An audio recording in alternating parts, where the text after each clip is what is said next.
Bom dia a todos, graça e paz da parte do Senhor. Retornamos para continuar o estudo da nossa lição da Escola Sabatina, onde essa semana nós estudamos sobre Simão Pedro, a história da transformação que o Espírito Santo fez na vida deste grande apóstolo.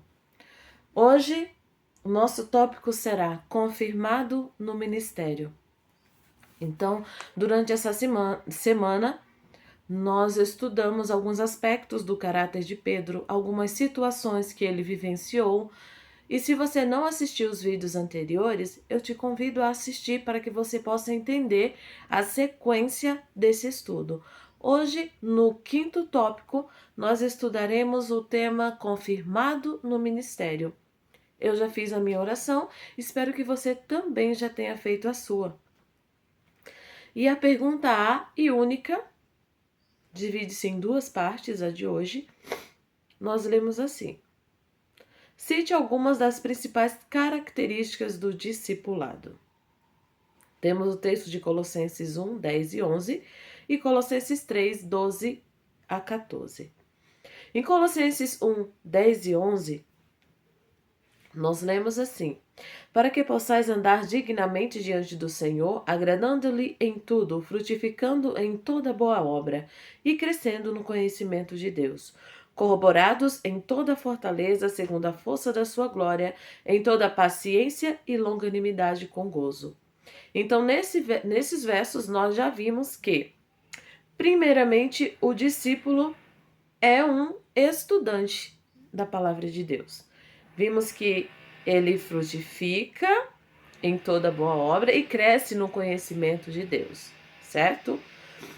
E termina falando sobre a paciência e a longanimidade, que vai reforçar também no capítulo 3 de Colossenses. Capítulo 3, versos 12 a 14. Revesti-vos, pois, como eleitos de Deus, santos e amados, de entranhas de misericórdia, benignidade, humildade, mansidão, longanimidade, suportando-vos uns aos outros e perdoando-vos uns aos outros. Se alguém tiver queixa contra os outros, assim como Cristo vos perdoou, assim vós também fazeis. Sobre tudo isso, revesti-vos de amor, que é o vínculo da perfeição. Essas são as principais características do discipulado. Estudar a palavra. Estar preocupado no seu crescimento, em crescer no conhecimento de Deus. Ser longânimo, misericordioso, paciente. E, acima de tudo, estar revestido do amor. Sem essas características, queridos, o discipulado é vazio. Não tem como você exercer o discipulado sem amor. Não tem como exercer o discipulado sem misericórdia. Isso não significa que vamos fazer vista grossa aos erros. Não, jamais. Porque Deus ama o pecador, mas ele aborrece o pecado. E a nota é muito clara, uma frase da nota que me impactou bastante, que diz assim: o evangelho não se compromete com o mal. Isso não significa dizer que o discípulo não vai cometer erros. Vai sim, e muitos erros. Mas há arrependimento, há confissão, há acolhimento, há amor, há misericórdia. E olha o que diz a continuação da nota. Ele não pode desculpar o pecado. Os pecados secretos devem ser confessados em segredo a Deus, mas os pecados públicos, a devida e necessária confissão pública. A culpa do pecado do discípulo recai sobre Cristo, ou seja, quando o pecado público, ele traz escárnio ao evangelho, ele escandaliza o evangelho.